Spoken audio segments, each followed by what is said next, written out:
प्रधानमंत्री नरेंद्र मोदी वहां देखिए सर, लोगों के साथ घुल मिल रहे हैं, सांस्कृतिक कलाकारों के साथ इस वक्त मौजूद हैं।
वहां के लोक कलाकारों के साथ, वहां मौजूद बटुकों के साथ प्रधानमंत्री सबसे घुलते मिलते हुए और इस शौर्य पर्व को उल्लास के साथ मनाते हुए प्रधानमंत्री नरेंद्र मोदी, कुछ ही देर में उनका संबोधन होने वाला है। उस संबोधन की तरफ भी आपको सीधे ले चलेंगे। क्या महत्वपूर्ण बात आज प्रधानमंत्री नरेंद्र मोदी के संबोधन में मिलती है?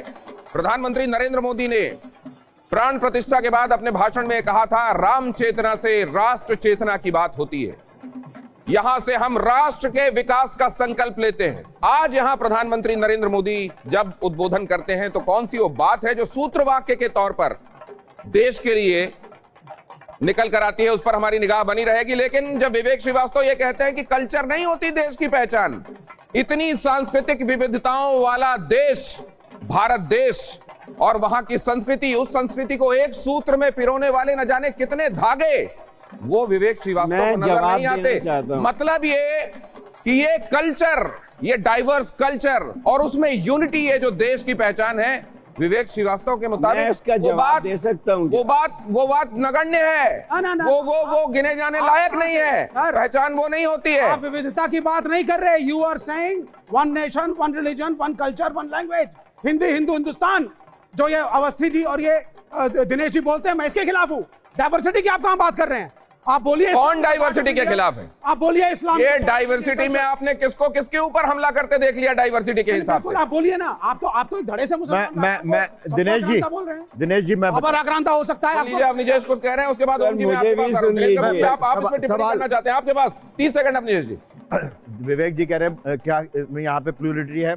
यहीं पर है, हिंदू सनातन धर्म है, बौद्ध धर्म है, जैन धर्म है, या है ना, इसी धरती में पैदा हुए। इस्लाम भी है, बोलिए। वो तो है, वो तो बाहर से आया। मैं तो यहाँ कह रहा हूँ, इस धरती में ही जो पैदा हुए, इतनी यहाँ पर कह रहे हैं, यहाँ की धरती से निकले धर्म। धरती से क्या होता है? धरती से निकले धर्म यही जो पनपे और बढ़े। और सनातन धर्म में भी एक किताब नहीं, कोई शाक्त है, कोई शैव है, कोई वैष्णव है, कोई गाणपत्य है। आर्य भारत है या नहीं? बहुलता है। दिनेश जी रख लीजिएगा उसमें। ओम जी उपाध्याय। ओके सर, ओम जी उपाध्याय। नहीं कर पाएंगे, मैं कह रहा हूँ।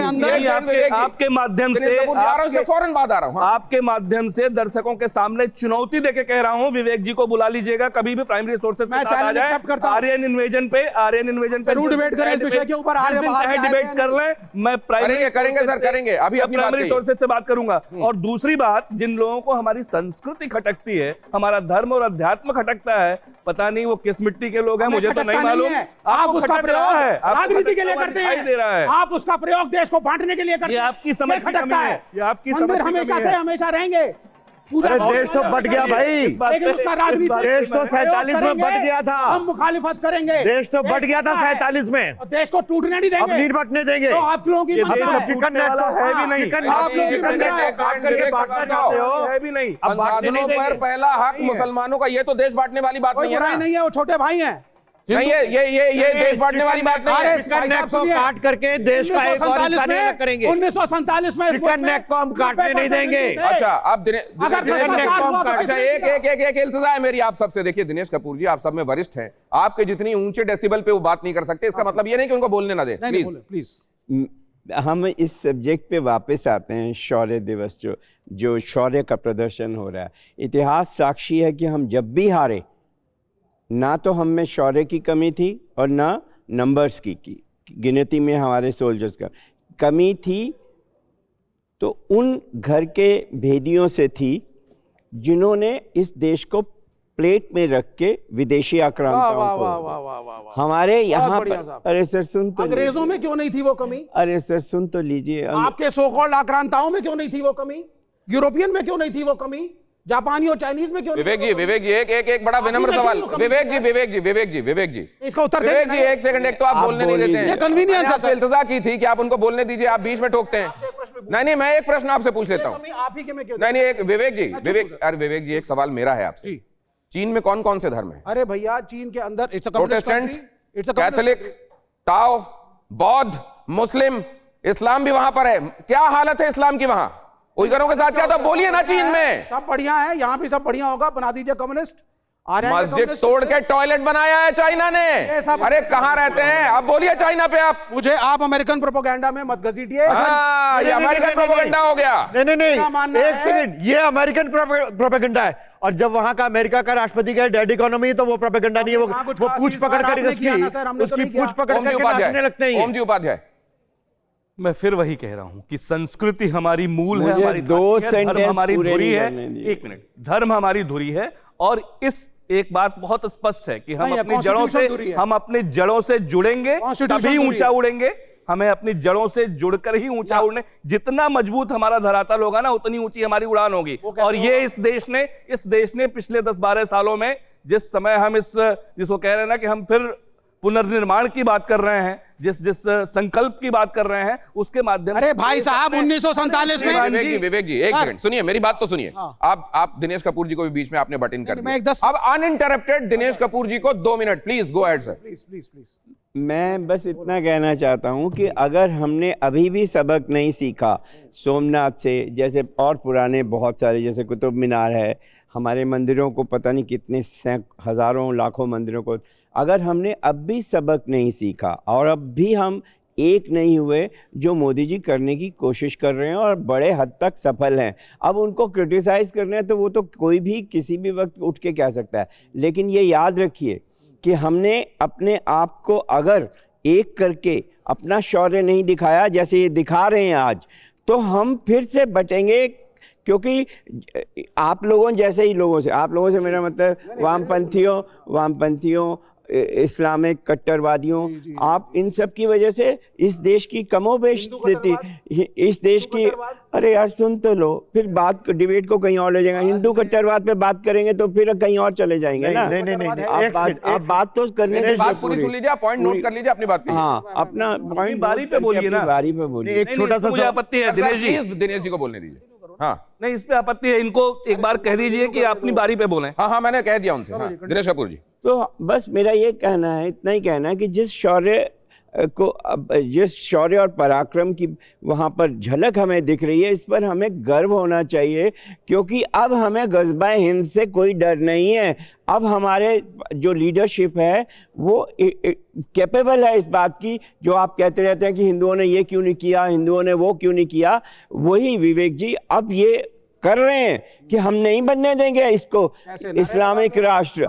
ये दिखा के ये क्या नारे हैं? हाँ। ये एक्चुअल हकीकत है। इससे और जो बोलने दीजिए प्लीज। 75 साल तक से पहले तक जो जीर्ण शीर्ण अवस्था में था, जो प्रतीक था हमारे भौतिक, आध्यात्मिक और हमारी सोच का जो प्रतीक था, उसको हम दोबारा खड़ा कर रहे हैं। और ये आप ये कह सकते हैं, अरे ये क्यों नहीं बनाते, मंदिर क्यों नहीं बना, वो क्यों नहीं बनाते, पाठशालाएं ये वो क्यों नहीं, वो भी बन रही हैं, पर समग्रता में चलना है। हम सबको एक राष्ट्र की संस्कृति, उसकी शिक्षा, उसके व्यवसाय। दिनेश कपूर सर, मैं दूसरी बात पूछना चाह रहा हूं। आप इतिहासकार के तौर पर मुझे बताइए, आप इतने वरिष्ठ इतिहासकार हैं, आपने कहा कि इतने बार के बाद भी अगर हमने सबक नहीं सीखा, 17 बार सोमनाथ पर आक्रमण करके उसको ध्वंस करने की कोशिशें हुई, 17 बार मोहम्मद गौरी के संदर्भ में, पृथ्वीराज चौहान के संदर्भ में भी हम लोग ये जानते हैं कहानी। ये कौन सी गलती है जो रिपीट हो रही है? 17 बार कौन कौन सी गलती रिपीट होती रही? हम अब कौन सी गलती है? एक आप ये मिनट सवाल यार, पूछ क्यों रहे हो आप? सवाल उन्होंने मुझसे पूछा, मुझे जवाब देने दीजिए। डेमोक्रेसी आ गई, प्लीज वहाँ बैठे हुए हैं 1000 साल पहले। वो आपको हाथ जोड़ रहे हैं इतने वरिष्ठ व्यक्ति। नहीं, मैं तो आपसे हाथ जोड़ रहा हूँ। मैं उनसे पूछ रहा हूँ। मैं आपसे हाथ जोड़ रहा हूँ। आपने चाइना में कोई जवाब नहीं दिया। आप कह रहे हो जी 17 बार उसने उसको लगा, आपने फिर टोक दिया उनको। आता हूं मैं आपके पास, अपनी बात कहिएगा। आपको कहा है कि पॉइंट नोट कर लीजिए, अपना जवाब दीजिए। आपने मुझसे पूछा कि आज वो कौन सी गलती है, ये वही रिपीट, अगर ये गलती हमने सुधारी है और बहुत हद तक सुधर गई है, तभी हम आज यहाँ पर हैं कि विश्व में हमारा एक रिस्पेक्टेबल स्थान है। लेकिन गलती वही हो सकती है दोबारा कि अगर हमारे अंदर भाई विवेक जैसे और कट्टरवादी इस्लामिक वाले ये जो अंश हैं, ये हमें अलग ना कर दें, ये हमें विभाजित ना कर दें। किसने किसको विभाजित? कर अरे दिया? यार सुन तो लो, आपने नहीं, आप कर नहीं ठीक है, पाए, ठीक है, आप कर नहीं पाए विभाजित। आप अपना रिबटल दीजिएगा, लेकिन उससे पहले ओम जी उपाध्याय की बात भी सुन लीजिए, इकट्ठे बोल दीजिएगा। ओम जी उपाध्याय एक सवाल पूछ लेता हूँ, फिर ये दोनों में से कोई भी उपाध्याय बोलिए।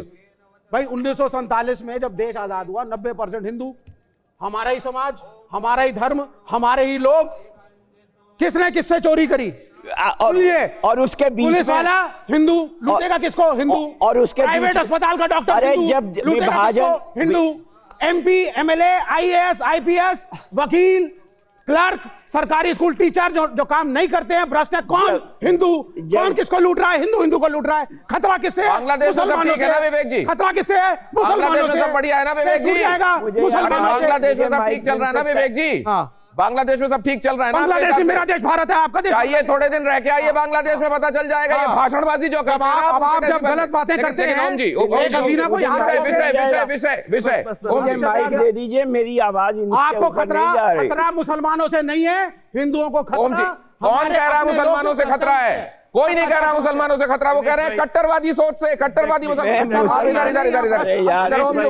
मुझे ना माइक दे दीजिए प्लीज। सर आपका माइक लगा हुआ है और आप ऑलरेडी नहीं विवेक जी, इनसे समस्या माइक नहीं है, समस्या विवेक जी माइक का ऐसा बीच में हो, बोलना है। माइक ऐसा हो जो इनकी आवाज से ऊपर कि उनका माइक छीन लीजिए, दिनेश भाई, उनका माइक छीन लीजिए। प्लीज अभी आपने कहा कि हम वो गलतियां क्या कर रहे थे, वहां पहुंच। बहुत स्पष्ट मैं कहूं तो हमारी गलती थी, जो उस समय मैं गलती नहीं मानता, लेकिन आज अगर उसके एनालिसिस करें तो हमारी सहिष्णुता, हमारा विश्वास करना लोगों पे और शत्रुबोध का ना होना, ये हमारी गलती थी। हमारा शायद सही शत्रुबोध नहीं था हम लोगों को, क्योंकि इस देश ने उसके पहले, हमारे देश में ऐसा नहीं है शक आए, यवन आए, हूण आए, कुषाण आए, पहलव आए, पर्थियन आए, तुर्क आए, मंगोल आए। आप देखिए ना, अपना उस गौरवशाली इतिहास के लोग हैं कि वो आए और यहीं पे गल के समाप्त हो गए। कुषाण आए, उन्होंने भगवान शिव की आराधना करनी शुरू की, वो परम वैष्णव हो गए, वो इसी माटी में एकदम समाप्त हो गए। और आक्रांता हम क्यों मानते हैं इस्लाम के आक्रांताओं को? कि उन्होंने इस देश को, इस देश की रीति रिवाजों को, इस धर्म को, अध्यात्म को स्वीकार नहीं किया। उन्होंने अपनी प्रभाविता स्थापित करनी चाहिए। उन्होंने हमारे मर्म पर आघात किया, हमें रुक जाइए, हमें मर्माहत किया। परेशान मत हुआ कीजिए विवेक जी।